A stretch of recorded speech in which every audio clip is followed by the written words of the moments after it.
C'est bon. Monsieur le maire, cher membre du bureau, puisque vous êtes premier vice-président de l'association Centre-Ville en Mouvement, merci de nous accorder un peu de temps pour cette audition. C'est vrai que le numérique est partout. On en parle beaucoup, surtout dans ces temps de crise sanitaire. Et on voulait avoir un peu votre avis, votre regard par rapport à votre ville de Reims, de Reims, ce que vous avez mis en place. Et puis, je vais peut-être laisser Constant Papillon en blanc poser la première question, mais voir un peu votre sentiment par rapport à tout ce qui se passe au niveau du numérique. Peut-être qu'on en fait trop, peut-être pas assez, mais il y a beaucoup de financements mis sur la table, que ce soit de la part du gouvernement ou en tant que ville ou les métropoles, les régions, etc., etc. Constant, première question. Bonjour à tous, bonjour Monsieur le maire, merci d'être avec nous aujourd'hui. Bonjour. Ma première question, vous en tant que maire, en tant qu'élu, est-ce que vous avez eu le sentiment, avec un peu cette course au numérique qui a été, on va dire, un peu accentuée avec la crise, est-ce que vous avez le sentiment que vos administrés sont de plus en plus en demande d'aide, d'accompagnement vers le numérique? Alors, il est vrai que depuis quelque temps, on assiste véritablement à un monde à deux vitesses quant à l'utilisation du numérique, et cette utilisation, elle est très diverse, et notamment ses demandes ou ses habitudes. On a d'un côté les plus doués de nos concitoyens en technologie qui ont pleinement intégré le numérique et qui vivent au quotidien, bien sûr, avec diverses applications et qui vivent avec cette donnée. Et on le voit bien, ils ont une vie qui est totalement réglée avec ce paramètre. Cela, bien sûr, concerne évidemment l'optique ou le domaine commercial, mais également le commerçant en tant que tel. Et puis, de l'autre côté, on a une part de nos concitoyens qui ne maîtrisent pas, je dirais, de façon totale ou complète cette technologie qu'est le numérique. Et donc, on laisse sur le bord du chemin une partie de nos concitoyens, une partie des consommateurs, des clients, une partie des commerçants également. Et là, il y a aussi une question peut-être générationnelle, il faut le dire, qui ne sont pas à l'aise avec cette révolution numérique et ces changements d'habitude. Et on le voit, les implications, elles sont fortes aujourd'hui. Elles sont fortes pour ceux qui ne sont pas aujourd'hui engagés dans cette démarche, et donc avec des conséquences. Et c'est une perte de clientèle potentielle pour les commerçants, et c'est aussi une mauvaise connaissance des offres existantes pour les clients, pour les chalands. Et je dirais que les deux sont perdants, aussi bien le citoyen en tant que client, mais également le citoyen en tant que commerçant.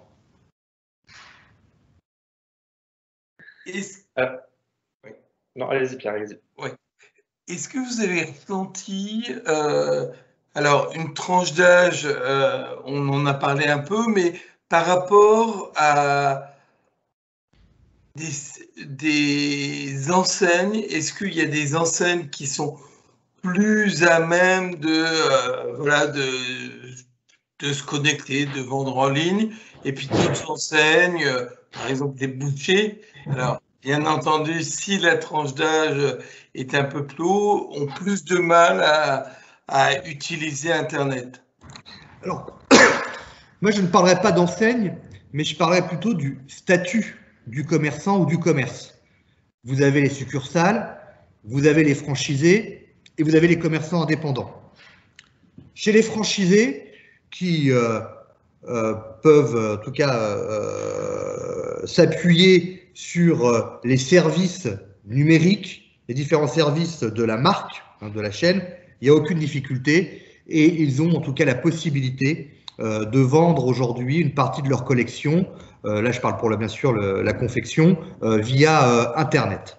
Il en est de même pour les succursales, là c'est directement lié par la maison mère de la chaîne de l'enseigne. Par contre, c'est beaucoup plus compliqué pour les indépendants. Et parmi les indépendants, là on le voit bien, il y a une question générationnelle. Vous avez des indépendants qui sont là depuis, que ce soit dans la confection ou autre, qui exercent leur métier depuis 20, 30 ans, voire 35 ans, et qui n'ont pas pris l'habitude même de numériser, entre guillemets, leur stock dans le magasin. C'est-à-dire qu'il n'y a pas on ne retrouve pas le stock dans l'informatique, dans un fichier, et tout se fait encore à la main. Ça existe encore. Et donc, on le voit aujourd'hui, chez les indépendants, c'est un véritable problème. Et là, on a une vraie question générationnelle. Moi, ce que je peux voir à Reims, c'est que les indépendants, et on le voit plus dans le prêt-à-porter, jeunes, les chefs d'entreprise, les commerçants ont plus de facilité à créer leur page Facebook, leur application, à mettre en place un certain nombre de dispositifs pour de la vente en ligne et du click and collect que des indépendants qui sont, je dirais, sur la place depuis de nombreuses années. Pourquoi? Parce qu'ils ne connaissent pas forcément les moyens qui sont à leur disposition. Et puis, ils n'ont pas aussi forcément envie d'évoluer. Voilà, ils sont sur une ligne de confort, ils connaissent leurs clients et autres. Donc, certains ne voient pas trop l'intérêt. Donc voilà, la vraie problématique, elle est plus chez les commerçants indépendants que chez les franchisés ou les succursales. Alors, pour rebondir justement un peu sur votre propos, quel serait finalement, parce qu'on a bien vu que les commerçants ont dû aussi s'adapter avec la vente en ligne, le click and collect, et quel serait du coup le bon équilibre à trouver finalement entre ce numérique et le commerce physique tel qu'on l'a connu, en tout cas auparavant? On le voit, moi je reste persuadé que nos concitoyens ont besoin de se déplacer, entre guillemets, mais il faut également qu'ils puissent accéder, mais en tout cas, il y a cette envie de commerce de proximité. Alors, il est clair que pour certains achats, la facilité peut se faire via Internet, via le click and collect ou via la livraison. Mais derrière, il faut que nos commerces s'adaptent aussi à cette évolution. Il ne faut pas qu'ils soient spectateurs, il faut qu'ils soient acteurs. Alors, acteur, c'est soit véritablement s'engager, bien sûr, dans du numérique, via l'application, via cette nouvelle technologie, mais on le sait très bien, ce qui fait aussi la force d'un commerçant, c'est ce lien, cette relation qu'il peut avoir avec son client. C'est ce qui fait la différence avec des commerces en périphérie, des grandes surfaces, et le commerce de centre-ville ou de quartier. Et donc, soit il s'adapte en utilisant les outils aujourd'hui numériques, ou alors il doit adapter son mode de fonctionnement aux nouvelles attentes des clients. C'est-à-dire qu'aujourd'hui, un commerce, notamment dans des villes importantes, comme Reims, il doit être ouvert pendant midi. Il doit permettre aussi, peut-être après 19 h, de recevoir des clients peut-être sur rendez-vous. Parce qu'il y a des gens aujourd'hui, le rythme de vie professionnel, familial, fait qu'ils ne sont pas libres la journée pour aller faire leurs achats. Donc voilà, il y a deux modèles d'adaptation qui sont complémentaires. Vous savez, il ne faut pas opposer les uns aux autres. Je pense qu'aujourd'hui, il faut aussi que chacun puisse évoluer. Il y a l'adaptabilité ou l'adaptation aux outils numériques que certains souhaitent pleinement utiliser, et puis d'autres qui doivent forcément s'adapter aux nouvelles exigences du client en termes de présentiel, avec des plages d'ouverture beaucoup plus importantes, et puis ce service client personnalisé qui fait vraiment la différence avec d'autres types de commerce, notamment les grandes surfaces en périphérie. Mais il est clair qu'aujourd'hui, il y a un moment, il y a une époque où on opposait uniquement les commerces de centre-ville ou de quartier aux périphéries. Ben aujourd'hui, il y a un troisième acteur. Il y a le commerce de centre-ville et de quartier, il y a les grandes surfaces ou les commerces en périphérie dans les centres commerciaux, et il y a également le commerce en ligne. Et donc là, il faut trouver cette complémentarité qui doit répondre aux attentes de nos concitoyens et des clients. Vous êtes en train de dire que c'est un tout, du moins tout ce qui est en train de se passer est un tout et il faut être numérisé, mais surtout, bien entendu, vendre voilà, sur place. Non, mais oui, voilà, c'est un tout parce que on peut, vous savez, moi je suis fils de commerçant, je suis le seul non-commerçant dans ma famille, donc depuis la 3e génération. Et moi, je suis très attaché à titre personnel au commerce de proximité. Moi, j'ai du mal à aller en périphérie, dans les centres commerciaux.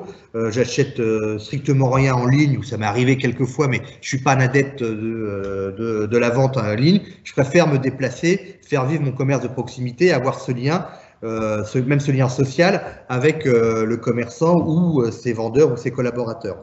Mais il est clair qu'aujourd'hui, de toute façon, on peut bien sûr critiquer, s'offusquer en disant le commerce en ligne va tuer nos commerces, Mais le problème, c'est qu'on n'arrivera pas à l'arrêter. Aujourd'hui, c'est un outil qui existe, c'est une nouvelle technologie qui existe.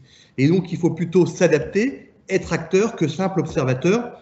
Je vais faire la comparaison avec, on parle d'ubérisation de la société, avec les Uber à l'époque où ils sont arrivés. Ça a permis aussi aux taxis, aux artisans, de pouvoir également améliorer leur offre de services et de s'adapter à cette nouvelle concurrence. La même chose avec les hôtels et les Airbnb. Donc voilà, c'est une évolution de la société. On est d'accord ou pas d'accord, certes, mais il faut qu'on puisse s'adapter. Et là où vous avez raison, c'est vrai que dans le dernier baromètre qu'on a fait des attentes des consommateurs de centre-ville, que le CSA nous fait, on s'est aperçu que 9 Français sur 10 maintenant considèrent que de faire ses courses en centre-ville est un acte citoyen. Et vous qui avez énormément de terrasses, de café, alors là, même le CSA en revenait pas du score exceptionnel des terrasses de café. On demande aux consommateurs, est-ce que les terrasses de café font partie de l'animation des centres-villes? À 91%, les gens disent que oui, parce qu'ils se sont aperçus que tout fermait tout, il faut faire vivre son cœur de ville. Et voilà. Et ma question, c'est, aujourd'hui, on voit que vous, les maires et tout, on vous voit là, un côté très volontaire par rapport à cette numérisation, à ce qui était en train de se passer. Et je me dis que petit à petit, on a écouté beaucoup d'élus et de les marchés de France, etc. Et on s'aperçoit que finalement, peut-être que c'est un outil de communication exceptionnel pour dire ce qui se passe dans le centre-ville, mais que c'est peut-être trop difficile pour certains commerçants de s'adapter à ça parce qu'ils ont de l'or dans les mains sur autre chose et que ça, ils n'ont pas le temps de s'en occuper. Mais oui, et c'est pour ça d'ailleurs que tous les dispositifs qui ont été mis en place en 2020, au moment du premier confinement, je parle notamment des mesures prises par les régions ou par les EPCI ou par certaines collectivités, de dire on va mettre à disposition des outils où on va même subventionner et aider financièrement les commerçants à se numériser. Sauf que ça ne se fait pas du jour au lendemain.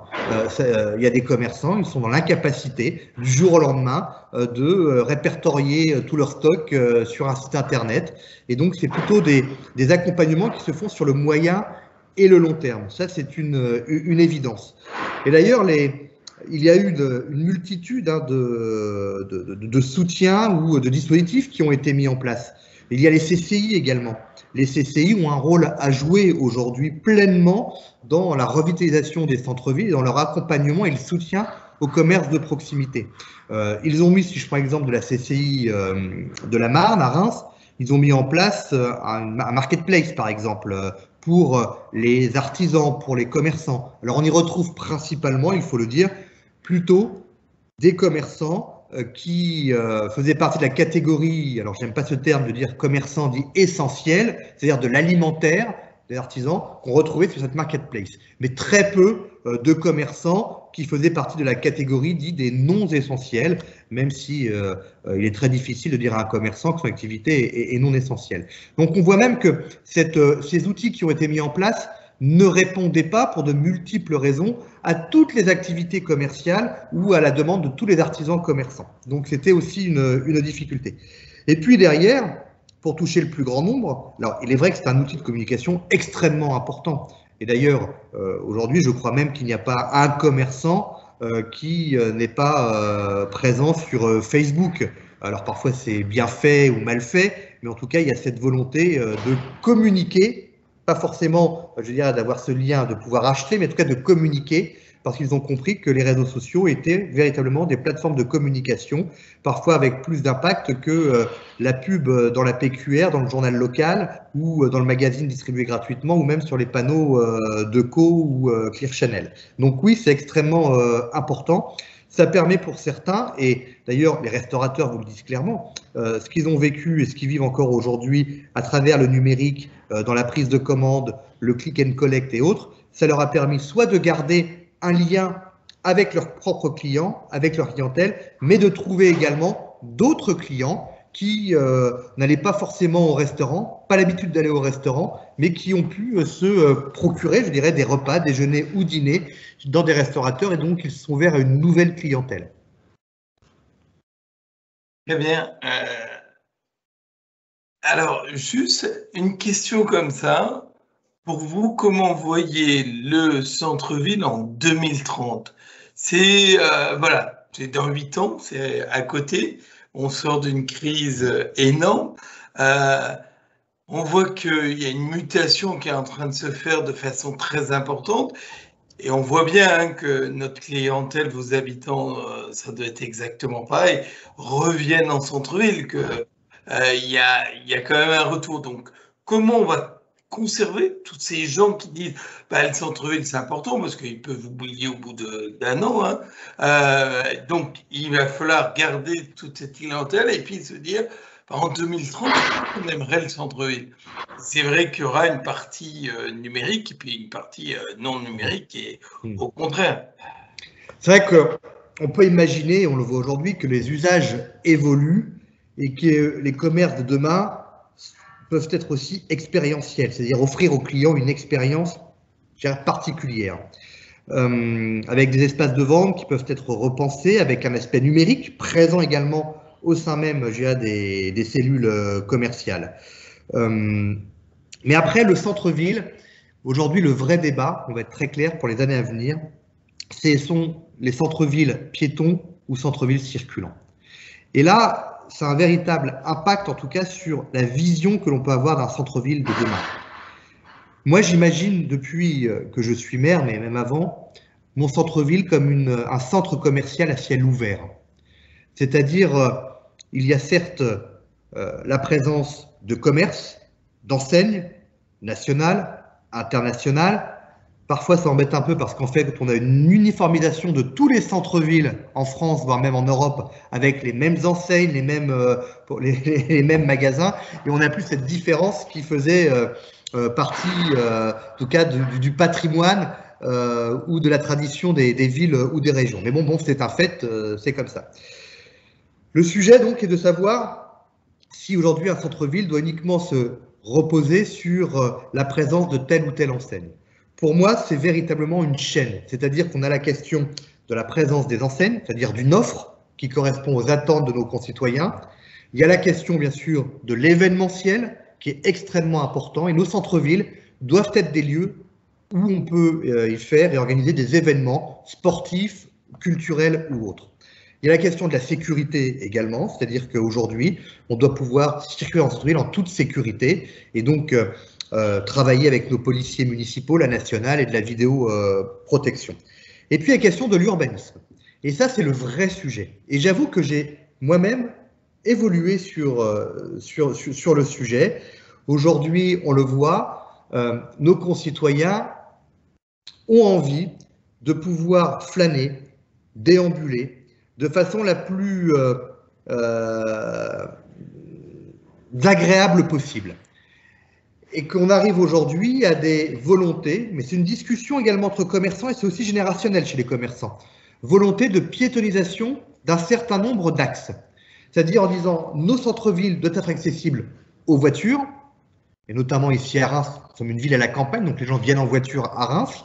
Donc proposer des parkings, je dirais, au bord, en périphérie du centre-ville et de l'hyper-centre-ville, et après leur donner la possibilité de pouvoir déambuler à pied, en vélo ou autre, dans le centre-ville, dans un cadre agréable, sécurisé, attractif. Et donc, il y a une vraie politique urbanistique qui va accompagner cette évolution des centres-villes.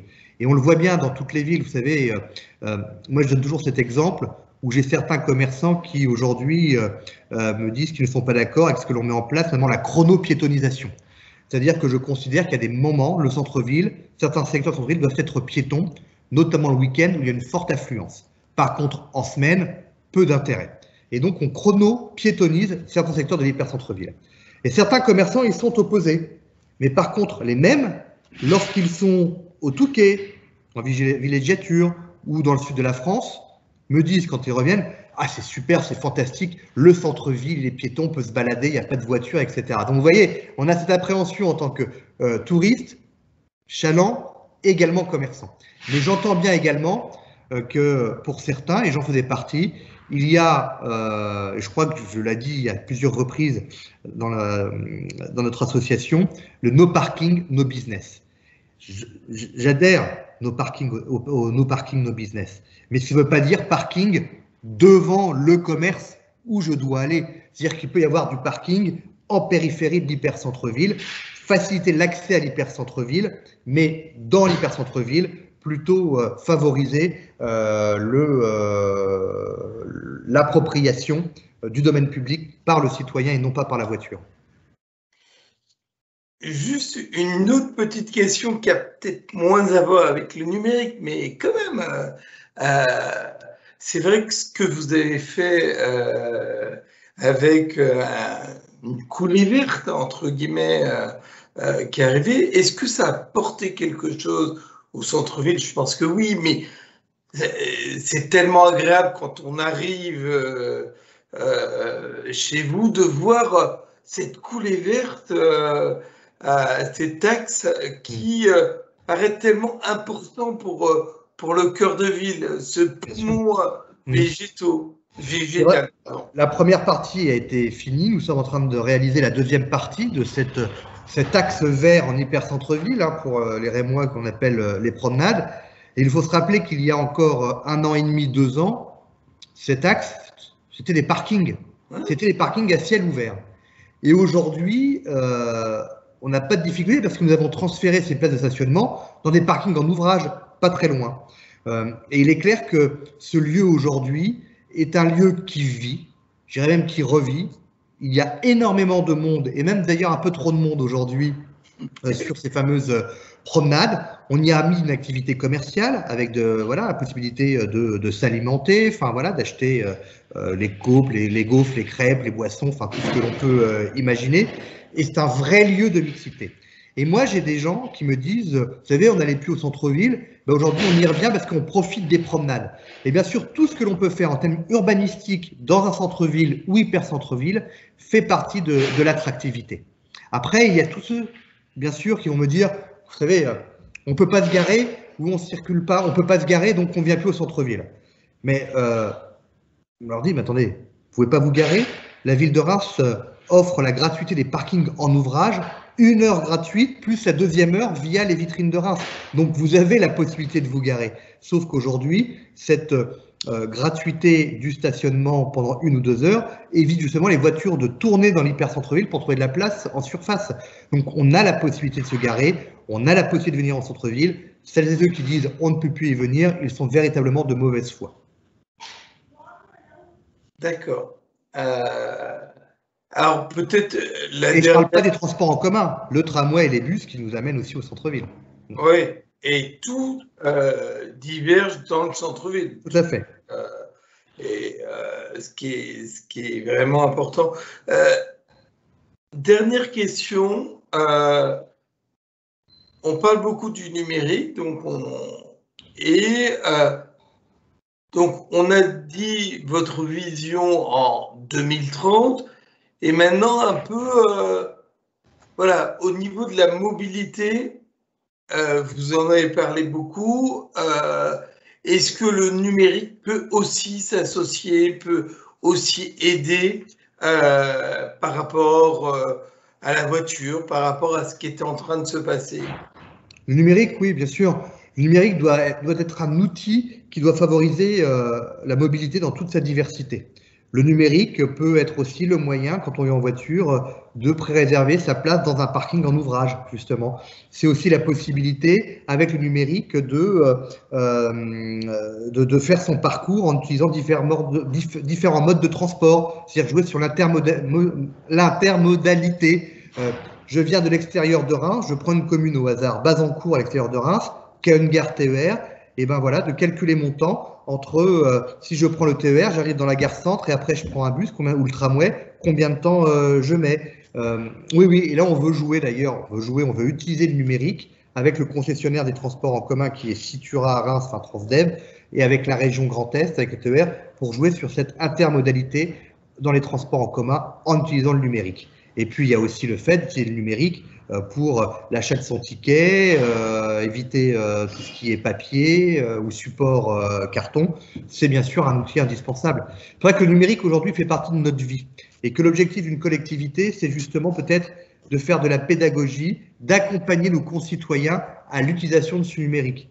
On l'a fait notamment dans le cadre des processus administratifs, déclarations d'impôts ou autres, où aujourd'hui tout est dématérialisé et on doit utiliser le numérique. Donc avec les maisons de quartier, avec nos éducateurs, avec des associations, on fait un accompagnement à nos concitoyens les plus éloignés pour les former à l'utilisation du numérique. Dans nos écoles, nous avons numérisé toutes nos écoles. Enfin, nous allons le faire, nous allons continuer. Ce sont des millions d'euros de budget d'investissement parce que nous devons aussi permettre à nos plus jeunes concitoyens de se former au numérique. C'est forcément un outil dont ils auront l'utilité dans les années à venir. Le numérique ne va pas disparaître. Donc voilà, on doit bien sûr accompagner pour que chaque citoyen ait un accès au numérique, et notamment dans son utilité, son utilisation. Parfait, monsieur le premier vice-président de notre association, monsieur le maire de Reims. Merci beaucoup. Est-ce que vous avez autre chose à rajouter Non. On arrête cette audition. Non, pas grand-chose à rajouter, mais moi, vraiment remercier, parce qu'on parlait des collectivités, dans l'accompagnement des commerçants ou des clients et autres, mais pareil, c'est une chaîne, il n'y a pas que les collectivités, il n'y a pas que l'État, il n'y a pas que la région, enfin l'État, la région, département ou ville. Il y a aussi des partenaires tels que notre association, Centre-Ville en Mouvement, qui doit être aussi un appui et une aide aux collectivités, et donc une courroie de transmission de ce que peuvent faire aussi les collectivités, et tout nous faire remonter les demandes et les besoins des associations de commerçants et aussi des collectivités, et que les collectivités puissent échanger également leur expérience, leurs procédés, et pour que l'on puisse tous ensemble faire vivre nos centres-villes. Merci beaucoup. Voilà une véritable volonté politique. Merci. Et, je suis très heureux que vous soyez notre premier vice-président. Merci beaucoup. Merci. Au revoir. Et à bientôt. À bientôt.